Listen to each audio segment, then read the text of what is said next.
Hai, halo, selamat pagi. Kembali bertemu di perkuliahan MOC FMIPA Universitas Indonesia, mata kuliah pengantar ilmu kebumian, masih di materi yang keenam terkait tentang tektonik lempeng, gempa bumi dan interior bumi. Kali ini kita masuk ke bagian yang ke-8 terkait tentang bagaimana bagaimana gempa bumi itu dapat merusak dari bangunan ataupun beberapa uh, kenampakan lainnya ya. Tapi yang pasti sebenarnya gempa bumi itu nggak pernah ngebunuh orang ya. Yang ngebunuh itu adalah kerusakan bangunan, runtuhan bangunan. Jadi gempa bumi itu kenapa saya bilang nggak pernah ngebunuh ya karena eh,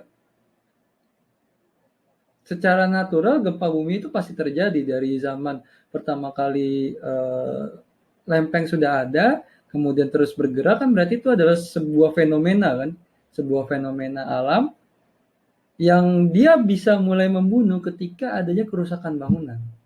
Tidak pernah ada orang ketika gempa bumi kemudian dia berada di lingkungan terbuka, tidak ada bangunan di sekitarnya, dia meninggal karena gempa bumi. Paling kalaupun dia meninggal, ya tadi ada retakan, dia masuk ke dalam celahnya, itu juga bukan karena gempa bumi, tapi strukturnya yang terusakkan oleh gempa bumi itu. Tapi karena kalau rilis energi dari gempa bumi, nggak pernah gempa bumi itu ngebunuh. Oke ya, kita lanjut aja. Jadi kita ngomongin tentang getarannya seismik. Nah, jadi karena getaran tersebut yang menyebabkan adanya goncangan yang kalau tidak diperhitungkan dengan baik ketahanan dari bangunan, maka karena sifatnya dari bangunan tersebut rigid, maka dia tidak bisa mengikuti dari frekuensi gelombang gempa bumi tersebut.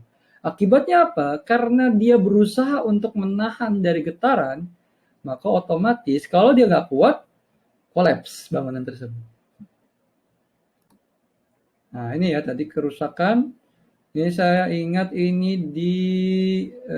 saya lupa antara di Amerika ataupun di London. Karena memang pernah kejadian gempa bumi yang merusak dari gedung pertunjukan. Nah, ini kalau nggak salah ini gedung pertunjukan seni opera ya waktu itu zaman tersebut di tahun 1900-an. Ini rusak karena ya tadi si bangunan tersebut berusaha untuk menahan frekuensi ataupun getaran yang dihasilkan oleh gelombang gempa bumi. Semakin kuat, maka dia semakin tidak kuat untuk menahan. Akibatnya apa? Struktur dari bangunannya ini akan kolaps. Nah, jadi bagaimana kita bisa menghitung atau bisa mengestimasi kira-kira ini bangunan bisa nahan gelombang ataupun frekuensi dari getaran sampai berapa magnitude gitu loh.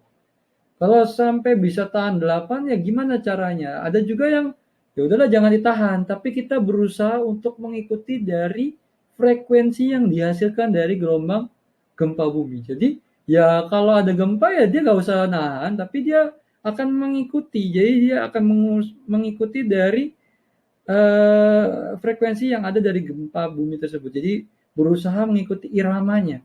Jadi ngikutin gelombangnya seperti apa. Itu biasanya akan tahan dari getaran gempa bumi. Nah ini yang terjadi kalau seandainya bangunan-bangunan tersebut dibangun dari material yang memang lentur. Contohnya apa? Contohnya material lentur itu adalah bambu. Jadi struktur-struktur bangunan yang dari bambu, kalau seandainya dia mengikatnya dengan tepat, jadi posisi ikatan dan lain sebagainya itu bisa sesuai, dia bukan menahan dari getaran gempa bumi, tapi dia berusaha untuk mengikuti dari frekuensi gelombang gempa bumi yang ada. Makanya kalau kita lihat di tahun 2018 di gempa bumi Lombok, itu yang rusak adalah cottage yang bahannya itu dari material ya apa hebel ataupun dari batak, tapi yang cottage atau rumah-rumah warga yang dari bambu itu tahan dan nggak rusak. Jadi kayak sebelah-sebelahan, yang satu tradisional, yang satu lagi sudah modern. Yang modern rusak, tapi yang tradisionalnya masih tahan dari gelombang gempa. Makanya itu sebenarnya yang kita sebut sebagai local wisdom atau kearifan lokal di suatu daerah, karena tetua-tetua kita atau leluhur-leluhur kita sudah memperhitungkan, sudah mengalami kejadian tersebut jauh sebelum kita lahir. Dan dia menginformasikan kepada anak turunannya untuk ini loh material dulu waktu zamannya engkong ya, zamannya kakek dulu nih kita pakai yang bambu nih. Biar kenapa? Biar kita tahu daerah tersebut memang di daerah kita nih sering gempa dan ketika materialnya pakai material bambu, ini masih tahan. Ini berdasarkan dari bukan perhitungan matematis, tapi berdasarkan dari pengalaman yang mereka pernah alami di masa tersebut. Makanya kalau di Indonesia kita punya SNI, Standar Nasional Indonesia, untuk bangunan tahan gempa. Yang nama SNI-nya itu adalah 1726 tahun 2012. Jadi bangunan-bangunan didesain untuk bisa tahan gempa dengan magnitudo sekian. Dan di DKI sebenarnya sudah menerapkan prinsip ini, tapi masih khusus untuk bangunan-bangunan tingkat di atas lantai 4. Karena kejadian waktu di Bursa Efek ya, waktu itu di lantai mezanin runtuh ya karena tidak kuat menahan beban ketika ada kunjungan dari salah satu universitas ketika berkunjung di Bursa Efek berada di lantai mezanin dekat lift. Nah, kemudian ada juga yang kita sebut sebagai liquefaction. Jadi liquefaction itu apa sih? Liquefaction itu adalah suatu peristiwa di mana tahanan jenis itu tidak bisa atau tahanan jenisnya itu tidak bisa menahan dari gelombang gempa bumi sehingga mengakibatkan terjadi perubahan mekanisme perpindahan tanpa perubahan fase. Jadi seolah-olah fase padat atau solid itu berubah atau seolah-olah menjadi seperti liquid. Jadi benda padatnya berubah, tidak berubah secara fase, tapi sifatnya berubah seperti liquid sehingga dia bisa bergerak lebih fleksibel menyerupai dari pergerakan dari liquid tersebut. Nah, ini untuk yang liquefaction. Ini kejadiannya bisa mengakibatkan rumah runtuh dan masuk ke dalam. Nah, kalau kejadian di Palu 2018 bahkan lebih ekstrim lagi. Ini salah satu liquefaction yang menyebabkan perpindahan terjauh yang pernah terjadi di bumi ini. Dia bisa menghasilkan perpindahan atau displacement sampai kurang lebih 4 km. Bayangkan kalau 4 km tuh mungkin kalau di Jakarta jauh ya, itu pindah tuh ibarat kita punya rumah, pindah 4 kilo, RT RW-nya mungkin bisa berubah gitu. Bahkan udah nggak berbentuk lagi karena mirip-mirip kayak bubur diaduk gitu. Karena dia tanah itu kan solid ya, tapi pada satu kondisi ketika tahanan jenisnya terlewati, maka dia seolah-olah memiliki sifat fisik seperti liquid. Sehingga karena dia liquid, maka dia bergeraknya ya bisa lebih fleksibel dibandingkan dalam bentuk solid. Kemudian yang berikutnya ada tsunami. Nah, tsunami itu apa sih? Tsunami itu bahasa Jepang. Su dan nami. Su itu adalah gelombang, nami itu bukan laut sih sebenarnya. Nami itu pelabuhan sebenarnya. Kalau kita belajar bahasa Jepang, nami itu lebih ke pelabuhan. Kenapa kok disebutnya sebagai gelombang pelabuhan? Karena gelombang ini pertama kali diamati di Jepang itu terjadi di pelabuhan-pelabuhan, khususnya di timur Jepang. Itu ada Sendai ya di prefektur Miyagi, kemudian juga ada prefektur Fukushima dan lain sebagainya. Itu memang terkenal akan terjadinya gelombang-gelombang pelabuhan di sana karena memang di sana banyak pelabuhan dan gelombang tsunami ini tercatat pertama kali di pelabuhan di timur dari Jepang. Nah, ini kenapa bisa terjadi? Karena tsunami ini setidaknya dia harus memenuhi 4 kriteria untuk bisa menghasilkan tsunami setelah gempa bumi. Yang pertama, gempa buminya harus terjadi lebih besar dari 7,0 MW. Kurang dari 7 itu kecil kemungkinan untuk terjadinya tsunami. Kemudian yang berikutnya, pusatnya harus di laut, nggak mungkin di darat. Nah, terus yang berikutnya adalah mekanisme displacement-nya atau sesarnya itu diakibatkan karena displacement-nya sifatnya vertikal atau sesarnya sesar naik ataupun sesar normal. Nah, dari kedua sesar tersebutlah terjadi adanya perubahan muka air secara tiba-tiba yang nanti akan menghasilkan tsunami. Yang berikutnya, syarat yang keempat adalah tadi kedalaman dari gempa buminya nggak boleh nggak boleh lebih dari 30 atau mungkin di beberapa kasus ya beberapa literatur menyatakan 20 ya, tapi ya 20 sampai 10 kilo 20 sampai 30 kilo lah jarak yang maksimum yang boleh terjadi ya untuk menghasilkan gempa bumi tsunami. Jadi kalau magnitudenya deepnya atau hipocenternya itu sampai atau fokusnya itu sampai 50 kilo, yaitu kemungkinan walaupun magnitudenya sampai 8,9, tapi karena tadi dalam ininya gempa buminya itu kecil kemungkinannya untuk terjadi tsunami. Nah, ini untuk yang pergerakan dari tsunami, ini pusatnya kan tadi saya bilang harus ada displacement secara vertikal. Artinya displacementnya boleh nih sesarnya sesar naik ataupun nanti kebaliknya sesar normal. Itu yang penting ada displacement yang sifatnya vertikal, bergeraknya gini. Kalau nggak gini, gini. Nggak boleh yang sifatnya transform atau dia pergerakannya horizontal, itu nggak boleh. Bukan nggak boleh, nggak akan terjadi tsunami.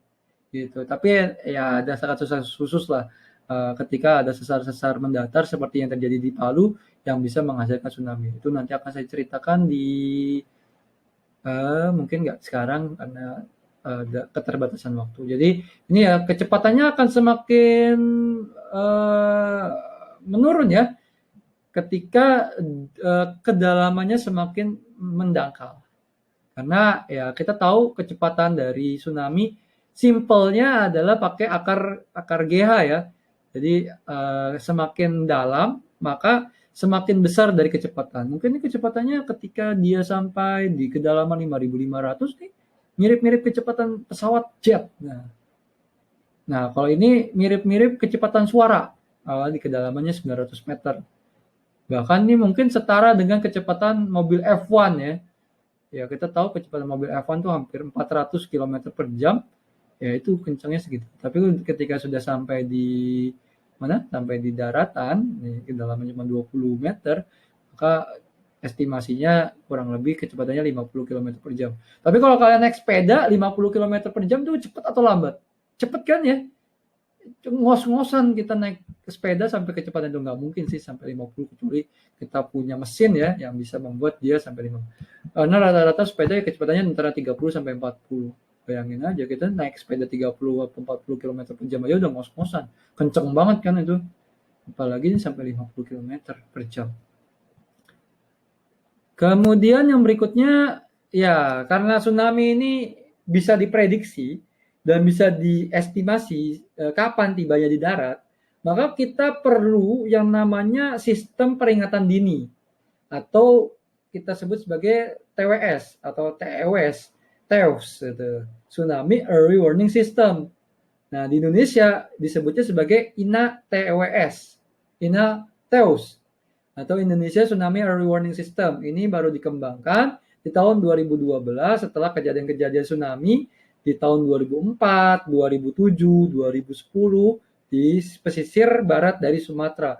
Bahkan kejadian di Mentawai itu tsunami terjadi kurang dari 15 menit setelah kejadian gempa bumi. Karena memang Mentawai posisinya sebagai prisma akresi ya karena paling dekat dengan pusat gempa, jadi waktu tempuhnya jauh lebih cepat dibandingkan kejadian di Aceh tahun 2004 atau mungkin di Mentawai 2005 ataupun di Bengkulu tahun 2007.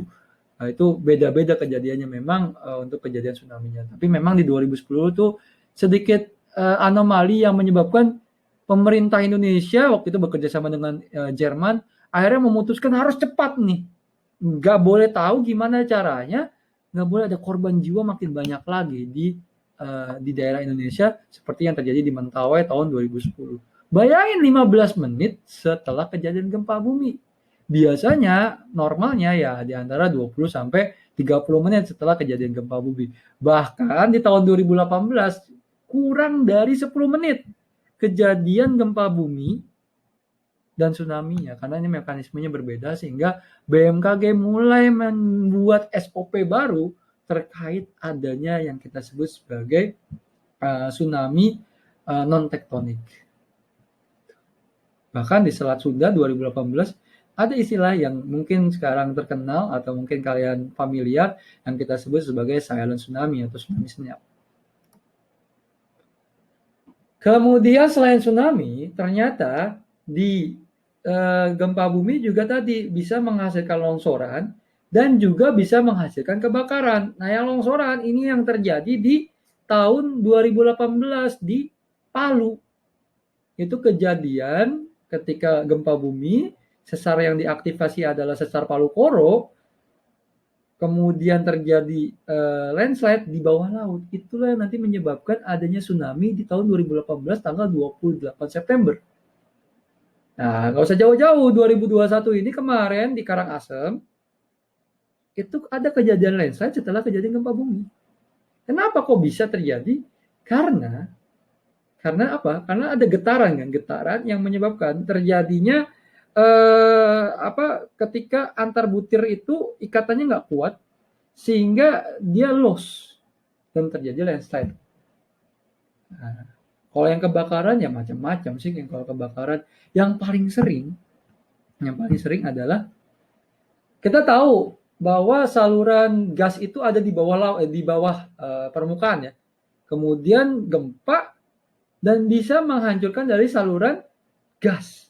Kemudian gas tersebut keluar, kemudian ada yang pemercik api ya, misalnya kayak bahan-bahan yang mudah terbakar, itu kena gas, ada korek api dan lain sebagainya, kemudian muncullah kebakaran.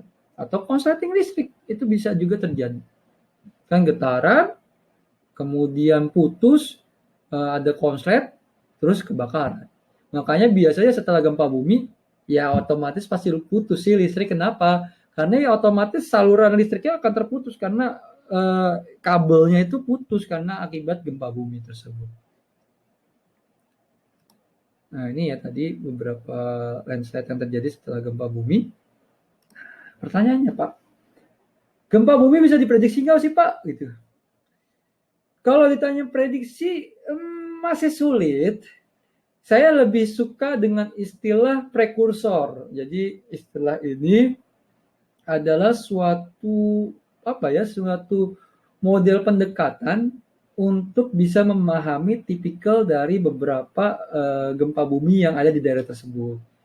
Jadi kalau untuk yang short range prediction atau yang dalam waktu dekat terjadi itu, walaupun sudah didekati dengan AI ataupun machine learning ataupun yang lain lah yang berhubungan dengan artificial intelligence atau kecerdasan artifisial, ternyata akurasinya masih jauh dari yang diharapkan.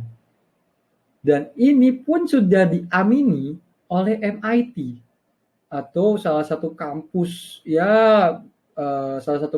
yang cukup terkenal, nomor 1 lah di bidang keteknikan ya, dan juga diamini juga sama Caltech atau California Institute of Technology, karena Caltech ini kebetulan kan memang beradanya di California.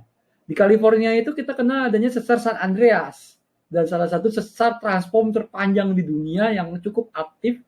Dan mereka pun menyerah walaupun sudah mulai mendekati menggunakan pendekatan AI. Kenapa? Karena ini bumi sifatnya adalah yang sifatnya banyak yang tidak uniform. Atau kalau ibaratnya nih banyak yang heterogennya.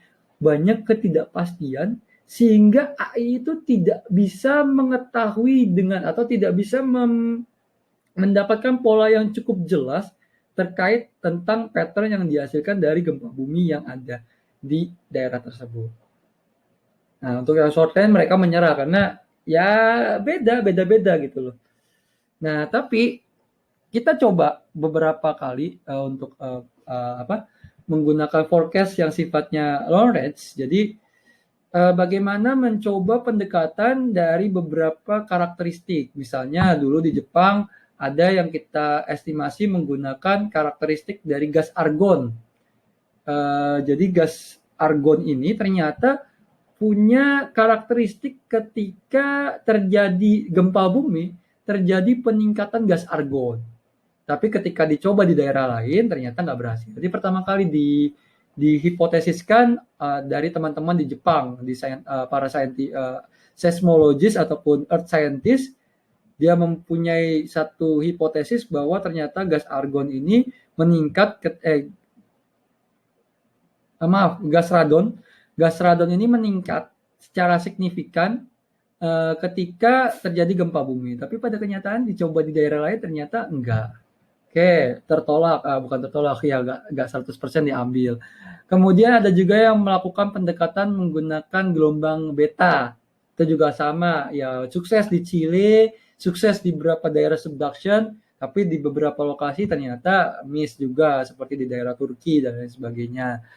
Mencoba dengan pendekatan tadi adanya makhluk hidup yang mulai bermigrasi ke dekat dengan pemukiman, itu juga banyak yang gagal juga ya, tapi menggunakan ada beberapa pendekatan lain yang dicoba. Salah satunya dari BMKG itu menggunakan pendekatan dari momen magnet atau magnet ya. Jadi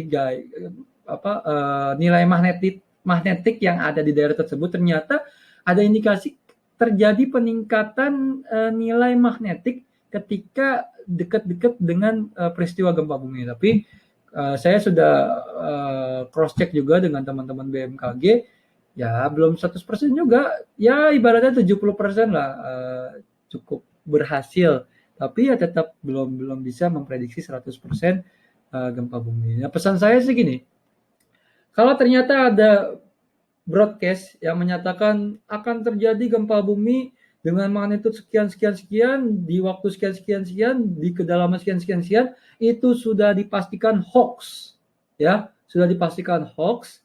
Gak mungkin, karena yang paling canggih pun belum bisa memprediksi dengan pasti lokasi dan waktunya. Mungkin lokasi dan kedalamannya sudah bisa diprediksi, tapi untuk yang untuk yang bagian waktu, kalau di satuan besaran utama atau besaran pokok di fisika, satu-satunya besaran yang tidak bisa diotak-atik manusia cuma satu, yaitu besaran waktu. Waktu itu masih misteri. Belum pernah kan ada kalian lihat kita bisa membalikan waktu, dikebalikin gitu. Kalau yang lain berat bisa dikurangin, bisa ditambah. Intensitas bisa dikurangin, bisa ditambah. Waktu cuma bisa bertambah kan, nggak bisa kita balik ke masa yang akan di masa lampau. Atau kita bergerak ke masa depan, nggak bisa juga. Makanya karena kita berurusan dengan waktu, salah satu satuan pokok yang belum bisa diotak-atik sama manusia, makanya earthquake prediction ini masih misteri sampai sekarang.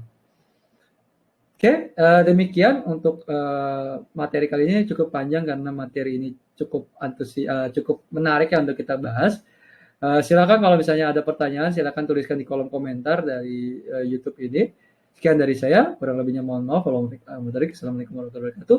Selamat pagi, sampai ketemu di pertemuan selanjutnya. Jangan lupa kuis baik di Idols ataupun di Emas.